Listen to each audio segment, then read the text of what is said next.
মাসিক আয় প্রথম $10,000 পৌঁছানোটা এক অনায়াস চেইন রিঅ্যাকশনের শুরু বলে মনে হয়। আপনি আপনার ব্যবসায়িক ধারণাটি প্রমাণ করেছেন, এবার গতি বা মোমেন্টাম কাজ করবে। কিন্তু এই সাফল্য প্রায়শই একটি বিপজ্জনক অনুমানের দিকে নিয়ে যায়। আমরা বিশ্বাস করতে শুরু করি যে একটি অনলাইন ব্যবসাকে বড় করা বা স্কেল করা কেবল সম্পদের গুণিতক বৃদ্ধির ব্যাপার। এই চার্টটি সাধারণ অনুমানকে উপস্থাপন করে, এমন একটি বিশ্বাস যে আপনার বিজ্ঞাপনের খরচ দ্বিগুণ করলে আয়ও অনুরূপ রৈখিক বৃদ্ধি ঘটবে।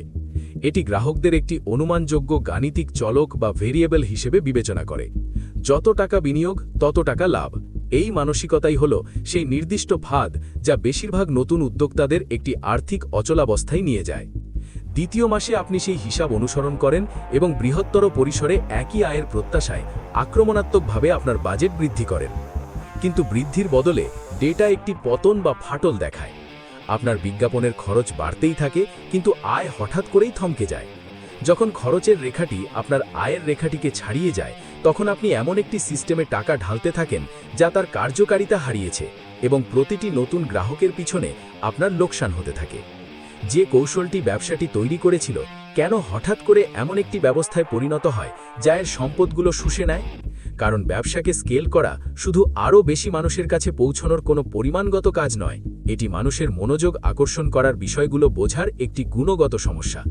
অ্যাড প্ল্যাটফর্মগুলো বিস্তৃত দর্শকের কাছে একটি বার্তা পৌঁছে দেওয়ার জন্য তৈরি করা হয়েছে, কিন্তু তারা কেনার ইচ্ছা তৈরি করতে পারে না। সমীকরণের সেই অংশটি সম্পূর্ণ আপনার উপর নির্ভর করে। যখন আপনি কোনো স্বাতন্ত্র্য পরিচয় ছাড়াই ব্যবসাকে বড় করার চেষ্টা করেন, তখন আপনি পার্থক্যের ঘাটতির সম্মুখীন হন।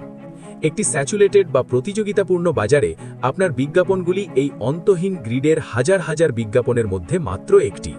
যদি আপনার বার্তা অন্যদের মতোই শোনায়, তবে বাজেট বৃদ্ধি করা আপনাকে কেবল একটি সাধারণ বার্তার আরও উচ্চস্বরের সংস্করণে পরিণত করে। একটি সাধারণ বার্তার পিছনে দ্বিগুণ খরচ করা আপনার সাফল্যের সম্ভাবনা বাড়ায় না, এটি কেবল আপনার ভুলের খরচ বহুগুণ বাড়িয়ে দেয়। সাফল্য কেবল তখনই বৃদ্ধি পায় যখন আপনি বিজ্ঞাপনের বাজেটকে একটি ম্যাজিক বটাম হিসাবে দেখা বন্ধ করেন এবং এটিকে এমন একটি বার্তার মেগাফোন হিসাবে দেখা শুরু করেন যা মানুষ সত্যিই গুরুত্ব দেয়।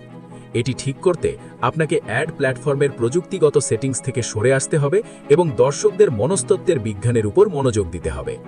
ঠিক এই জায়গাতেই আমার জেএসএ ডিজিটালের সাথে যাত্রা থমকে গিয়েছিল। আমরা বেশি খরচ করছিলাম, কিন্তু দেখছিলাম যে আমাদের প্রফিট মার্জিন উধাও হয়ে যাচ্ছে। পরিবর্তনটা তখনই এসেছিল যখন আমরা নিখুঁত অ্যাড ইন্টারেস্ট খোঁজা বন্ধ করে আমাদের গ্রাহকদের প্রকৃত আপত্তিগুলো বিশ্লেষণ করা শুরু করেছিলাম। আমরা ট্রাফিক কেনা বন্ধ করে দিয়েছিলাম এবং অধ্যয়ন করতে শুরু করেছিলাম যে কেন আমাদের পূর্ববর্তী ক্রেতারা 1 ডজনেরও বেশি সস্তা বিকল্পের বদলে আমাদের বেছে নিয়েছিল। গ্রাহকের যাত্রাপথের নির্দিষ্ট ঘর্ষণের বিন্দুগুলো চিহ্নিত করার মাধ্যমে আমরা একটি আলোকিত পথ খুঁজে পেয়েছিলাম, সেই একক মনস্তাত্ত্বিক ট্রিগার যা একটি সমস্যাকে কেনার সিদ্ধান্তে পরিণত করে।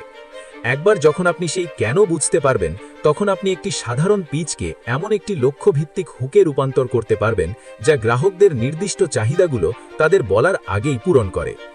মনস্তত্ত্ব হলো সেই ফিল্টার যা নিশ্চিত করে যে আপনার মার্কেটিং বাজেট এমন লোকেদের উপর ব্যয় করা হচ্ছে যারা আসলে পণ্যটি কিনতে প্রস্তুত। যখন আপনার কৌশল মানুষের আচরণের সাথে সামঞ্জস্যপূর্ণ হয়, তখন আপনি অ্যালগোরিদমের সাথে লড়াই করা বন্ধ করেন এবং এটি থেকে লাভবান হতে শুরু করেন। এই ফানেলের পরিবর্তনটি দেখুন। আপনি হয়তো বাস্তবে কম মানুষের কাছে পৌঁছচ্ছেন, কিন্তু যেহেতু আপনার বার্তা মানুষের মনে সাড়া পায়, তাই আপনার কনভার্সন রেট বা রূপান্তর হার সূচকীয়ভাবে বৃদ্ধি পায়।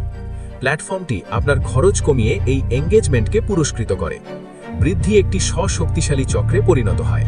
উচ্চ এঙ্গেজমেন্টের ফলে খরচ কমে যায়, যা উচ্চ মার্জিন এবং আরও টেকসই স্কেলিংয়ের সুযোগ করে দেয়।